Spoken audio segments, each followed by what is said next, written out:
Garcia was 72 years old and had been wearing the same plaid shirt for 20 years.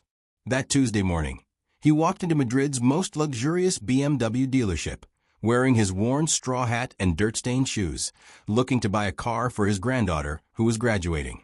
The vendors looked at him in disgust, laughing behind his back and whispering that a smelly old peasant had no place in such an elegant place. The commercial director, Miguel Blanco, treated him like a beggar, telling him to go to the mechanic on the corner. But what no one knew was that Garcia owned 2,000 hectares of land in the heart of Castile. He had investments worth 50 million euros and was about to buy not just one car, but the entire dealership. A humble man's revenge against arrogance and classism was about to become the most expensive lesson those vendors had ever received. Garcia parked his old 1995 Renault van in front of the gleaming BMW dealership on Serrano Street in the heart of Madrid. At 72 years old, with his back slightly bent from decades of working in the fields, he stepped out of the vehicle with the slow but determined movements of someone who had always worked with his hands. He was wearing his everyday uniform, a blue and red checked shirt faded from work and washing, green corduroy trousers worn at the knees, and brown leather shoes stained with dirt and mud. On his head, he wore a straw hat that he never took off, not even in church. And in his pocket, he carried a cotton handkerchief that he used to dry his forehead after working in the fields. Garcia P.H. did not look like the rich man he had become over the years. Born into a family of day laborers in the province of Toledo, he began working the land at the age of 14, when oxen were still used for plowing. Over the years, he had bought field after field, investing every cent he earned until he owned 2,000 hectares of the most fertile land in Castile. But appearances were deceiving. Garcia lived in the same country house where he was born.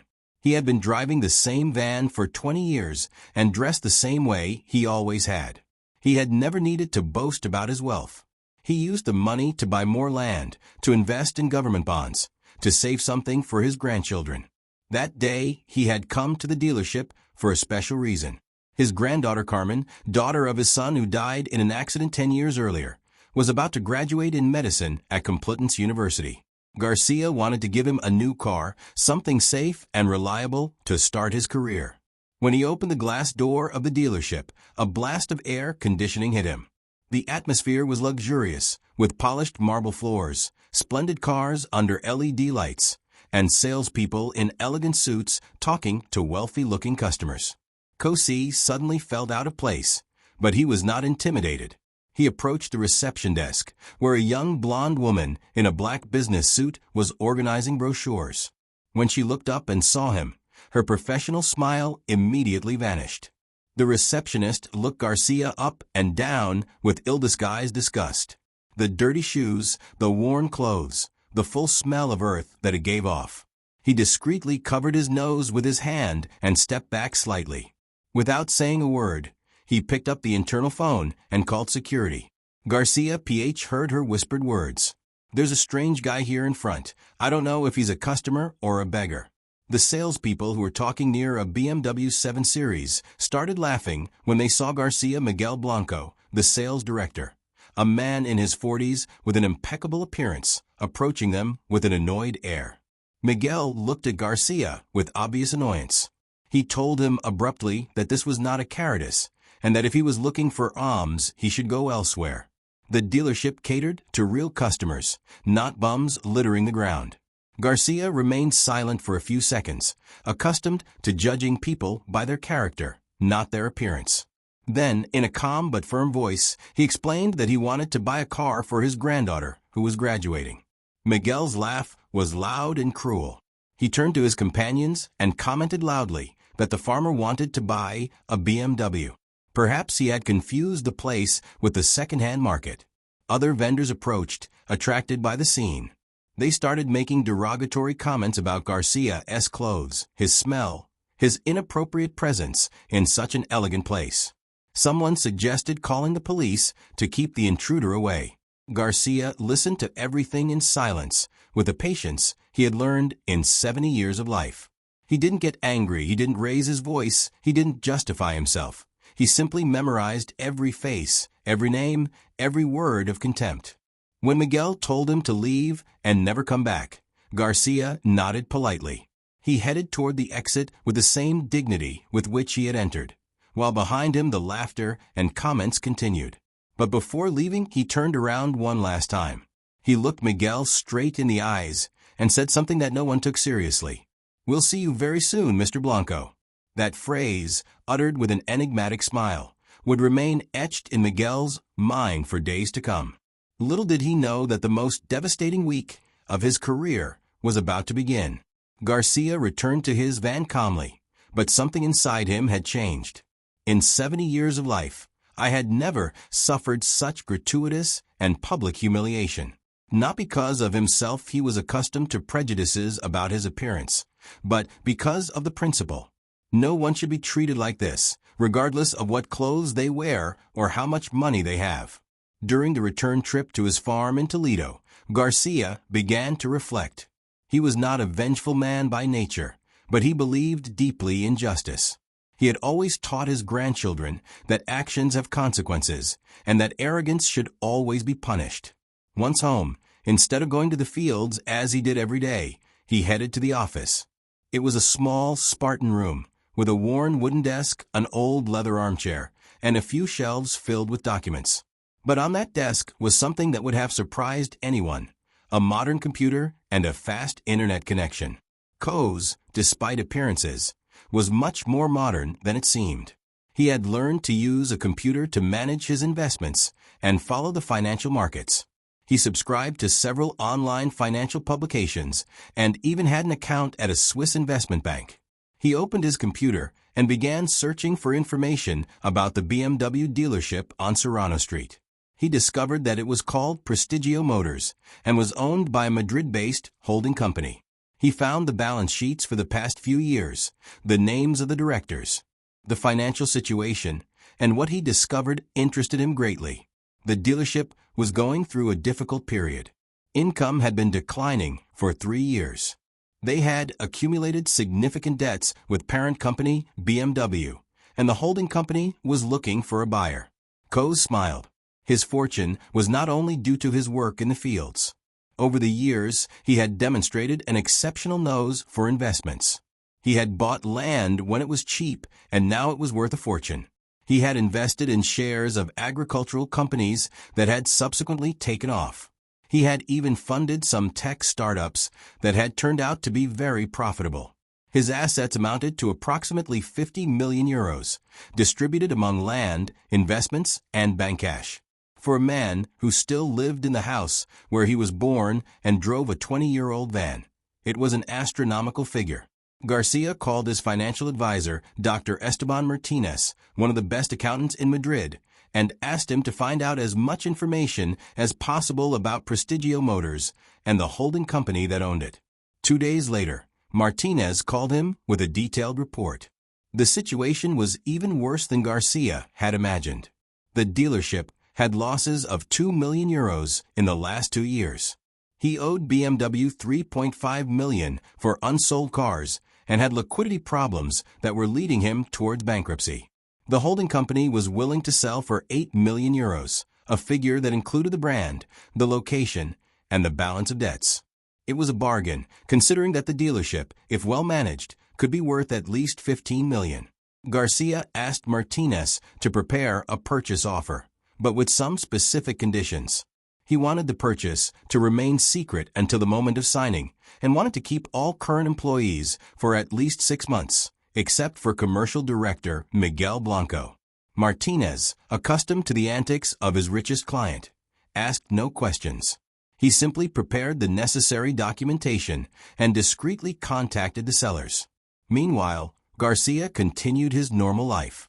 He would get up at dawn, check on the fields, talk to his farm workers, eat the usual soup prepared by the housekeeper. But every night he would return to his office and plan in detail what was going to happen. I didn't just want to buy the dealership. He wanted to teach an unforgettable lesson to the person who had thought he could be humiliated by his appearance. I wanted to show that respect is earned through actions, not fancy clothes.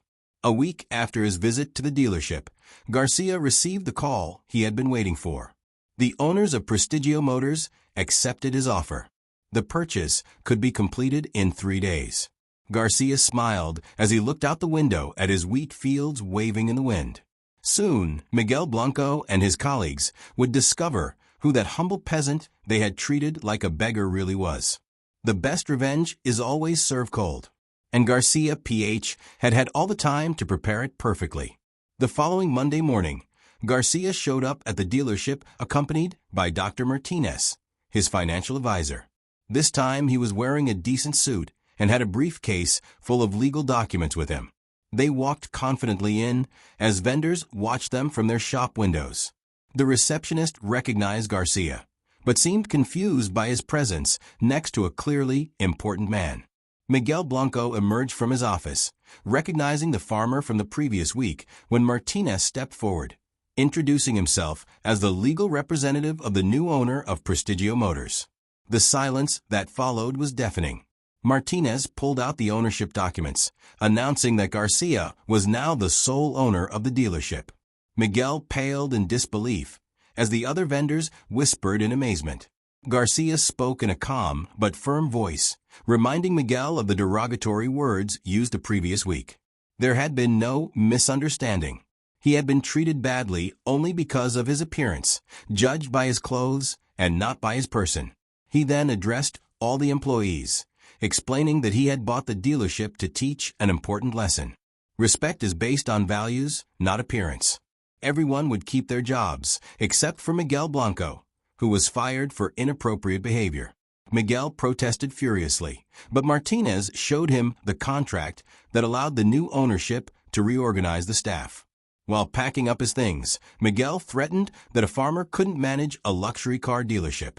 Garcia smiled calmly, replying that he had managed investments for 50 years. As Miguel slammed the door, Garcia announced to the remaining employees that the dealership would reopen with new rules. Every customer deserves respect, whether they're an SEO in Armani or a farmer in work clothes. In the following days, news of Garcia's acquisition of Prestige Motors spread around Madrid. Local business newspapers published articles about the millionaire farmer who had bought a BMW dealership to teach a lesson in humility. Garcia did not seek publicity, but he did not avoid it either. He gave an interview to El País where he explained his philosophy. True success is not measured by the clothes you wear, but by the respect you show others. The story went viral on social media. Videos of her speech to employees circulated on TikTok and Facebook, accompanied by comments from people sharing their own experiences of appearance-based discrimination. But Garcia PH didn't let it go to his head. After sorting out the legal and administrative issues, he returned to his daily routine. Are you enjoying this story? Leave a like and subscribe to the channel. Now, we continue with the video. He would get up at dawn, check on the fields, and in the afternoon, go to the dealership to oversee operations. The change at Prestigio Motors was immediate and radical. Garcia hired Laura Fernandez as his new sales director. She is a 40-year-old woman with 20 years of experience in the automotive sector, but had never managed to reach management positions due to gender bias. Laura immediately implemented the new rules established by Garcia. Every customer was to be treated with the same respect, regardless of appearance. Salespeople should listen to people's real needs, not make assumptions based on clothing or age. Garcia also instituted a training program for all staff, focusing on empathy and customer service. He brought in communications experts who taught salespeople how to recognize and overcome their own biases. The results were not long in coming.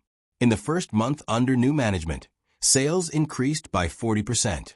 Customers who had been mistreated in the past returned, attracted by the new atmosphere of respect. Many came after reading Garcia's story in the newspapers. But the real coup came when Garcia decided to hire Miguel Blanco as his cleaning man, not to humiliate him, but to give him the opportunity to learn humility from the bottom up. Miguel initially proudly declined, but after 2 months of unemployment and closed doors at all the other dealerships, his reputation having preceded him, he accepted the offer.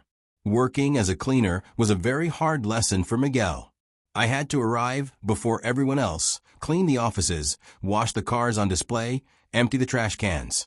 For the first time in his life, he experienced what it meant to be invisible. Coase watched him from afar, without ever humiliating him publicly. Sometimes I would offer him a coffee during the break, asking him how he was doing. Miguel responded in monosyllables, still filled with resentment, but slowly something began to change. Miguel saw how the vendors treated all the customers with respect. I saw elderly men in overalls buying cars for their children, young immigrants who had saved for years to afford a used BMW, modest families who were listened to with the same attention reserved for wealthy clients. One day, Miguel witnessed a scene that had a profound impact on him.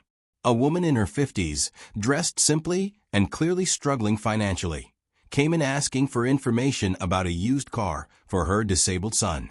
The salespeople treated her with kindness and professionalism, finding the perfect solution for her based on their needs. That night, Miguel approached Garcia as he was closing the office. For the first time, she sincerely apologized for how she had treated him. He had understood that he had been wrong, and not just with him. Garcia looked into his eyes and saw something that wasn't there before. True humility. He told her that everyone deserves a second chance, but that forgiveness is earned through actions, not words.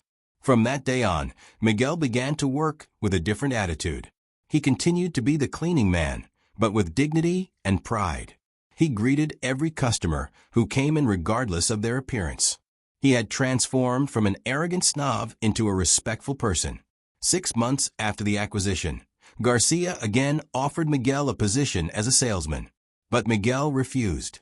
I had learned that honest work, whatever it may be, has dignity. He preferred to continue as a cleaner, but with a clear conscience. Coase smiled upon hearing that answer. His lesson had worked better than he had expected. A year after the acquisition, Prestigio Motors had become the most profitable BMW Boulevard dealership in northern Spain. The results exceeded all expectations. Sales tripled, a loyal customer base, and excellent reviews on all online portals. Garcia had demonstrated that respect for people is not only morally correct, but also economically profitable. Customers from all walks of life came to his dealership because they knew they would be treated with dignity. Garcia's fame had spread beyond Madrid. Other dealers began to copy their management model based on empathy and respect. Business schools organized seminars on Garcia's philosophy as an example of innovative leadership. But for Garcia, the greatest success was seeing how his employees had changed. Salespeople no longer viewed customers with a critical eye based on appearance. Laura Fernandez had become a respected and esteemed manager. Even Miguel had found his new identity as an example of redemption. One spring morning, while Garcia was monitoring the sales as usual, he received a call that moved him deeply. It was his granddaughter Carmen, who had recently graduated in medicine with honors. Carmen thanked him for the BMW he had given her. He had finally bought it after acquiring the dealership, but above all the life lesson it had taught him. I had read in the newspapers the story of how he had handled humiliation, transforming it into an opportunity for growth. Garcia proudly listened to Carmen tell him how that story had inspired her choice of major. He wanted to become a family doctor to help the poorest people, those often neglected by the health system due to social prejudices. That conversation made Garcia understand that his actions had had consequences far beyond the dealership. She had influenced the life and decisions of the person she loved most, instilling in her values that she would carry forward in her profession. That same afternoon, Garcia decided to do something he had put off for months. He went to Miguel's office and made him a proposal that no one expected. He wanted Miguel to become the training manager for all BMW Group dealerships in Madrid. Your task would be to teach other salespeople the importance of respect and humility in customer service. Miguel was speechless. From cleaning manager to regional trainer was a leap I had never imagined. But Garcia PH explained that his very experience of fall and rebirth made him the most suitable person to transmit those values. Who better than someone who had hit rock bottom and emerged from arrogance could teach humility? Who better than someone who had made a mistake could help others not make the same mistakes. Miguel accepted with tears in his eyes. For the first time since he had known him, Garcia saw him truly happy. Not the superficial happiness of someone who feels superior to others, but the profound joy of someone who has found meaning in their own existence. That night, Garcia returned to his farmhouse with a feeling of completeness he hadn't felt in years. He had taught a lesson to the person who had humiliated him, but above all he had contributed to making the world a slightly better place. He dined in his Spartan kitchen, looking out the window at the fields he had farmed all his life. Tomorrow he would get up at dawn, as usual, check on the wheat and the vines, and talk to his laborers. But now he knew that somewhere in a dealership in Madrid, his principles continued to live and grow, and that perhaps one customer at a time, they were changing the world. 3 years after acquiring Prestigio Motors, Garcia was sitting in the same leather chair in his office, but everything around him had changed. The walls were covered with newspaper articles, awards for customer service excellence, and photos that told an incredible story. The dealership had become an international case study. Delegations of business people came from all over Europe to understand the Garcia method. American universities had included his story in business ethics courses. A documentary about his life had been broadcast on Netflix, but Garcia remained the same simple man he had always been. He continued to get up at dawn to check his fields, eating soup and bread for lunch, driving the same 20-year-old van. The only difference was that now he had more time to spend with Carmen, who had become an extraordinary doctor and worked in a free outpatient clinic for immigrants. One October morning, Garcia received an unexpected call. It was the CEO of BMW Germany who wanted to meet him personally.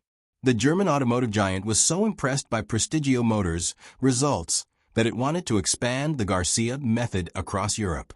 Garcia agreed to the meeting, but set a condition. I wanted Miguel Blanco to be present.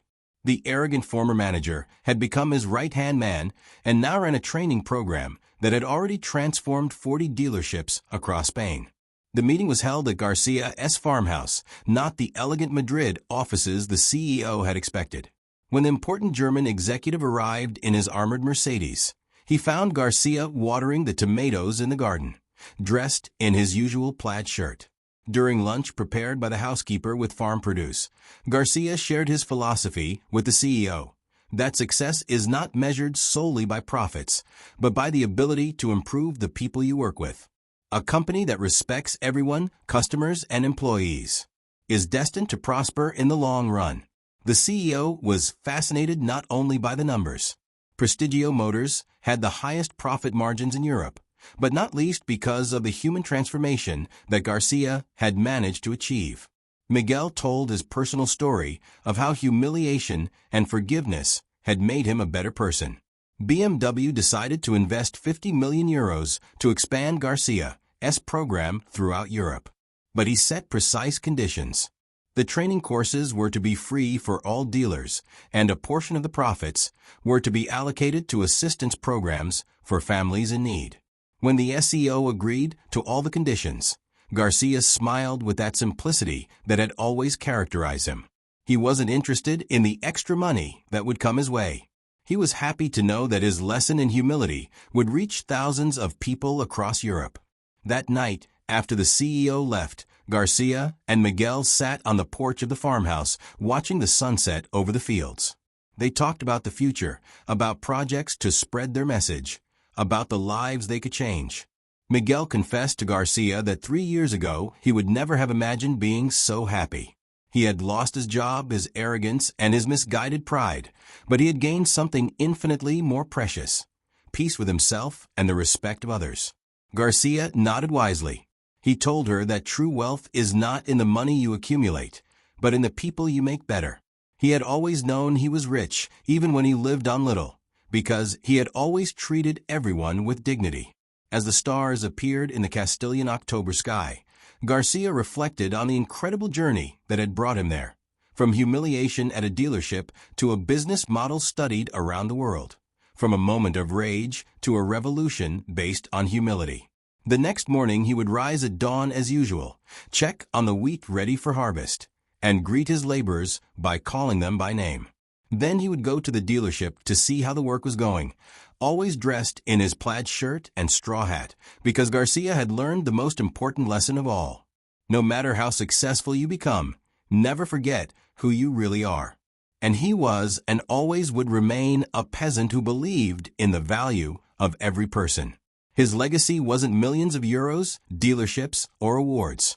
It was to have demonstrated that a simple man with fair values and the courage to defend them can change the world one person at a time. And every time a customer walked into one of their dealerships and was treated with respect, regardless of their appearance, that lesson continued to live on and grow. Like it. If you believe respect doesn't depend on appearance, please comment on which part of the story impacted you the most. Share to inspire those who have experienced discrimination because of their appearance. Subscribe for more stories of justice and social redemption. Sometimes those who seem to have less actually have more. Sometimes true humility overcomes apparent arrogance. And sometimes the greatest lesson comes from someone you would never have imagined. Because the true value of a person is not seen in the clothes they wear, but in the respect they show to others. Z.